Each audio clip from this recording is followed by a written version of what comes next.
Meritíssimos e meritíssimas, bem-vindos a mais um vídeo do Toga Voadora. Eu sou o Léo Oliveira e eu tô aqui hoje para falar da melhor série do ano, ou...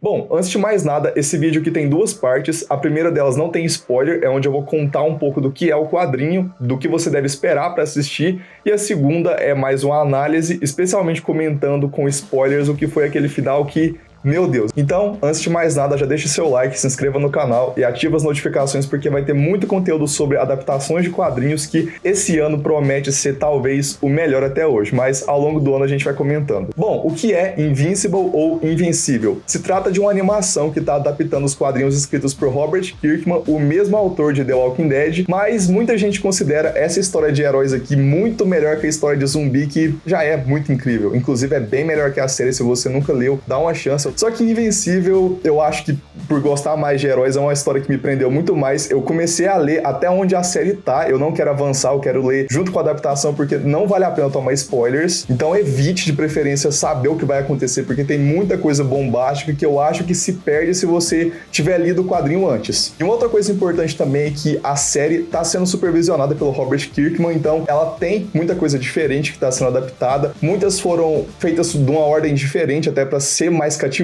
e prender mais o público na sua narrativa, então vale a pena conferir a série antes dos quadrinhos. Eu acho que as duas se complementam bem. Mas vamos lá, do que se trata Invencível? A gente vai acompanhar o nosso protagonista Mark Grayson, que é um jovem típico dos Estados Unidos. Ele é filho de uma mãe humana e de um pai extraterrestre, mas eu já comento mais dele depois. No começo da história a gente vê que o Mark não tem superpoderes, ele é só um cara normal, e isso meio que frustra ele bastante, porque ele queria ser um herói assim como o pai dele. Então você começa achando que a série vai focar bastante na descoberta dos poderes, mas já começa aí a primeira quebra de expectativas, porque é no primeiro episódio que ele já ganha seus poderes e ganha o nome de Invencível. Então a série não perde muito tempo com coisa que não ia ser relevante e ao mesmo tempo ela subverte expectativas de uma forma muito inteligente e até criativa. A trama em si, ela não é complexa na primeira temporada, ela é mais para apresentar a gente ao mundo e fazer a gente gostar dos personagens, o que é bem fácil. O arco principal é a jornada do Mark se aceitando como herói e entendendo quem ele vai ser nesse mundo. É a típica jornada de herói adolescente, mas muito bem feita, então isso já é uma coisa que por si só prende você na história. Mas o que ganha a gente de fato é todo o restante, é o universo. A gente tem ótimos coadjuvantes, os pais do Mark são incríveis, falando deles como civis, os amigos do Mark também são bem legais, o Will é bem carismático, a Amber, que é meio que o primeiro interesse amoroso dele, também é interessante, apesar de que tem um ponto em que a relação deles fica um pouco carregada demais, mas a minha favorita da série inteira é a Eve, que além de ser amiga do Mark e começar a se tornar a melhor amiga dele, porque eles têm uma relação muito boa, ela também é uma super heroína, então meio que os dois têm um relacionamento muito bom por causa disso, porque um entende os dilemas do outro. Mas tudo bem, a gente sabe que os civis são importantes, só que o que a gente quer ver mesmo são os heróis. E aí que entra a piração que só o Robert Kirkman consegue fazer muito bem.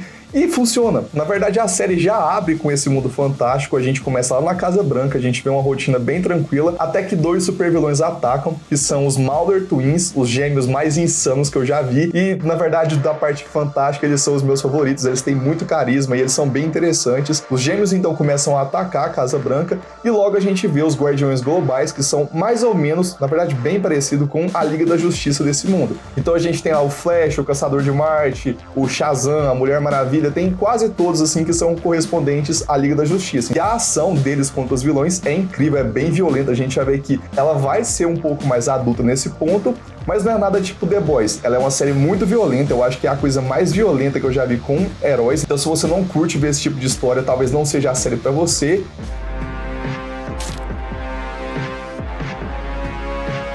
Então a gente logo de cara entende que esse é um mundo que convive muito bem com seus heróis. Então durante a ação a gente conhece o maior herói desse mundo, que é o Omni-Man, o pai do Mark.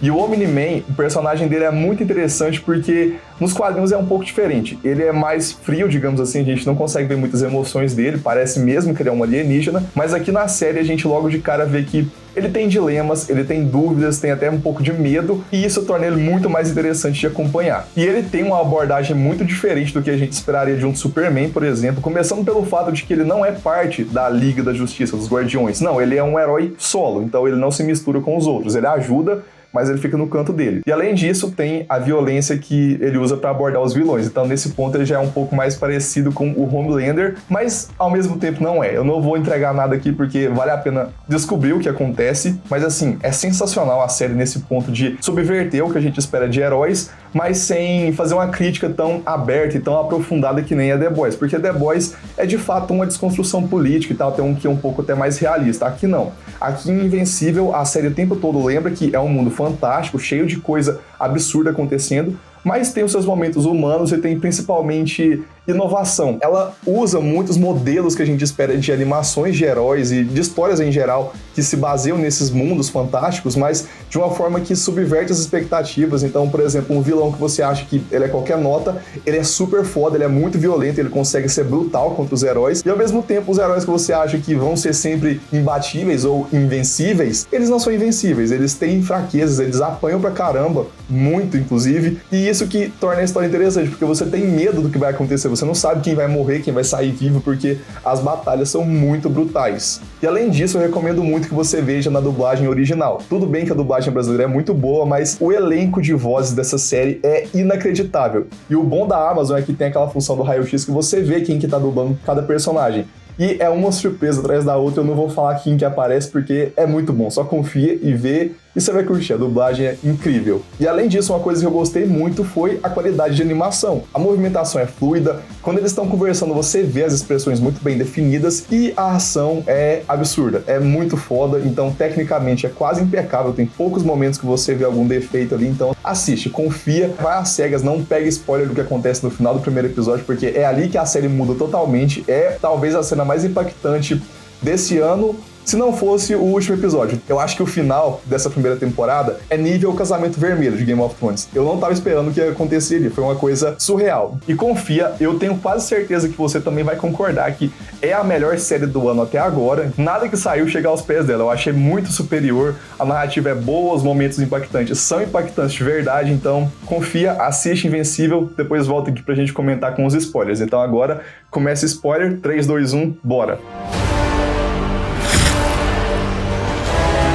Então, se você ficou aqui e não liga pra spoilers ou se você já viu, é hora da gente comentar do que foi essa série, essa primeira temporada absurda com os acontecimentos principais. Então, já comentei a parte geral, então agora vamos comentar os momentos mais insanos da série. Começando pelo primeiro episódio, que eu acho que ninguém tava esperando, aquela surra que o Omni-Man dá nos Guardiões Globais. O que acontece ali com eles é violência absurda, é gente morrendo logo de cara. Os heróis que são, em tese, alguns dos mais fortes do mundo, morrem em questão de segundos pro Omni-Man. Mas uma coisa que é diferente nos quadrinhos é que lá ele apanha bem menos, ele é bem mais resistente, ele é bem mais direto ao ponto, digamos assim. Só que aqui, na série, na adaptação, ele ficou um pouco mais vulnerável, ele toma mais porrada, ele sente o ataque dos Guardiões, então foi uma coisa bem mais difícil de assistir, digamos assim, porque ao mesmo tempo que ele queria acabar com aquilo mais rápido, os oponentes são fortes, então a luta fica mais violenta por consequência. E aí vem o episódio 2, é bom, continua movendo a trama, a gente tem lá a introdução do Hellboy, detetive, que eu achei muito bom e espero que ele volte no futuro. Eu não sei o que acontece nos quadrinhos, mas vamos esperar pra ver.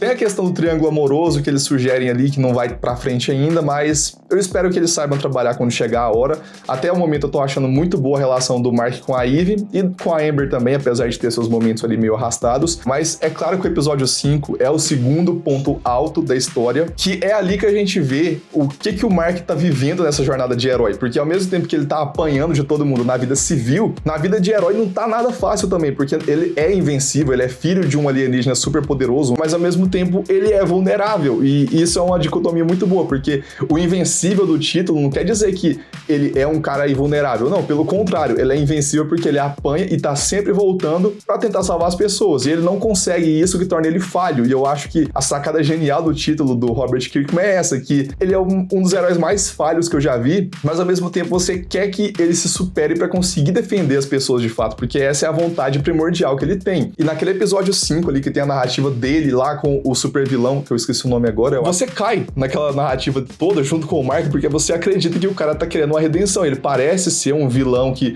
não queria estar fazendo aquilo, que ele tá sendo obrigado de fato pela dívida e tal, mas no final ele é mais um vilão que tem a sua ambição, sua ganância, Mas ele não é uma coisa tão simples de entender, porque ele tá fazendo aquilo pela família. É que nem o Abutre lá do primeiro filme do Homem-Aranha, no MCU, que tem a mesma intenção. Ele tá fazendo uma coisa ruim, ele tá roubando as pessoas, porque ele vive num mundo ferrado, que a família dele tá se ferrando também, e ele vai querer mudar isso pra eles. E se ele tem poderes, se ele tem capacidade pra fazer isso, ele vai usar. E é foda porque quando eles chegam lá pra enfrentar aquele barão do crime que convoca um exército pessoal, você fala, não, esses caras aqui são todos minions, eles vão apanhar facilmente pro Invencível. E não, eles são muito fortes, eles são mais fortes, inclusive, que os novos Guardiões Globais. Aquela luta inteira é muito foda, porque você não sabe o que esperar, você não sabe se o robô é de fato um aliado, se ele tá traindo ele, se no meio da luta ele vai complicar tudo. Você ainda espera que os heróis consigam vencer até o último minuto, mas não, eles tomam uma surra descomunal. E é por um fio que eles não morrem, que eles conseguem, no último segundo ali, espantar os vilões, eles não vencem. Você vê as entranhas do Mark saindo e fala, gente, ele só sobrevive porque ele é um alien. Se fosse qualquer outro herói naquela situação,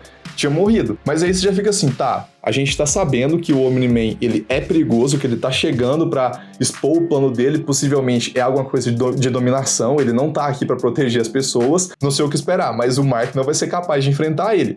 E a temporada vai caminhando pra gente ter a tensão constante. O episódio 6 é um banho de água fria, eu admito que é o momento mais fraco da série, apesar de que os ciborgues são muito interessantes, até porque depois o Cecil usa eles como exército, então a gente vê que o universo é muito bem amarradinho, tudo que aparece nos episódios é utilizado posteriormente. E aí a gente chega então no episódio 7, que é quando o Omni-Man já tá sendo exposto, todo mundo já entendeu o que ele fez de errado, a Deb principalmente já viu que o marido dela é um assassino em série, e basicamente o mundo tá ferrado, porque é como se fosse um Superman. Eu não sei ainda se ele é mais forte ou menos forte que o Superman. Eu acho que menos, porque ele não tem, por exemplo, visão de calor e tal, mas é um cara absurdo. Ele é foda pra caramba. Então, quando chega a hora dele enfrentar o Cecil, a agência e possivelmente os outros heróis, você fala, vai morrer todo mundo, vai morrer os Guardiões, vai morrer a Eve, e será que ele vai matar o filho dele? Você não sabe, você fica tenso. Então o episódio já começa com isso tudo, e no meio eles param pra concluir a narrativa do robô, que a gente viu lá no começo da série, tendo indícios de que o robô, ele é um traidor, que ele ia fazer alguma coisa errada, ele tava se aliando aos gêmeos ali, mas não, ele tava fazendo uma coisa pessoal. É egoísta? É, mas a gente entendeu que as pessoas desse mundo aqui são humanas, são críveis. Mesmo os heróis mais absurdos, mais superpoderosos, ele que é quase uma consciência superior, ele ainda tá querendo ter uma vida normal, então ele se apaixona ali pela menina monstro e ele quer viver com ela num corpo adolescente. Então, você julga um pouco, mas dá pra entender, é coisa de humanidade, e o arco dele eu achei bem interessante. Eu espero que na segunda temporada a gente entenda mais o que ele é, o que ele vai querer de fato, e o que os Guardiões Globais vão fazer a partir de agora, porque todos eles têm um mini arco que se abre lá no começo e se fecha nesse episódio 7, e isso é uma coisa louvável, porque a gente viu muitas séries esse ano já, WandaVision, Falcão e o Soldado Invernal, que abre 1000 coisas e não fecha, e fica um final meh. E aqui, a reta final inteira é absurdamente foda. No episódio 7, a gente tem aquela volta do Imortal, que ele vai voltar constantemente, eu acredito, deve ser uma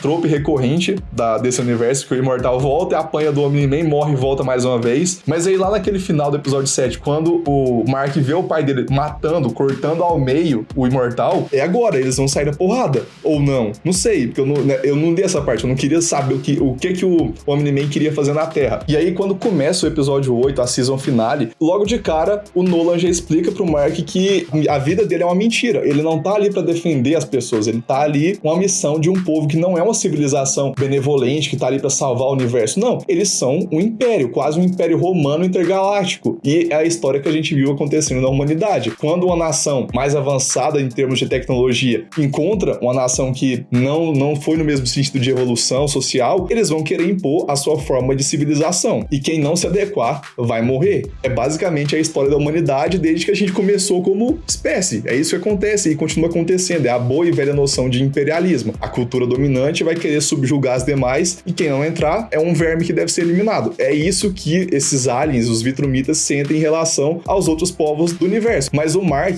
ele é mais humano do que Vitrumita, então ele não vai aceitar de bom grado as intenções do pai dele de dominar a humanidade, de destruir quem se opor a ele. Então ele fica fazendo uma resistência ao longo do episódio todo. E aí começa a tragédia. Eu não sei vocês, mas eu não tava esperando que o Omni-Man fosse ser tão agressivo contra o Invencível. A gente viu que o Mark evoluiu bastante em termos de ação, ele se tornou um lutador melhor ao longo da temporada, mas ainda assim ele tá iniciando, ele tem menos de um ano como herói, então não deu tempo dele aprender, dele treinar o suficiente, conhecer os seus poderes. É óbvio que ele ia perder, mas eu não achei que ia ser uma surra tão pesada assim. E uma coisa muito importante é que ele deixa claro que a espécie deles vive milhares de anos, e quanto mais velhos eles ficam, mais eles envelhecem lentamente. Então o Mark, ele vai perder todo mundo que ele ama em menos de 100 anos. Então não vai fazer diferença pra ele vai se tornar um ser frio, assim como o pai. E isso é uma coisa muito foda de se pensar, porque a gente lembra de Dr. Manhattan, Superman, nos quadrinhos mais viajados da DC também, o próprio Thor, que são heróis, personagens, esses indivíduos absurdos, quase divinos, que vivem além da nossa noção de tempo. E pra eles, os seres humanos não deviam significar nada, eles são formigas, são meras poeiras ao longo do tempo. Mas não, o importante pra esses heróis é que mesmo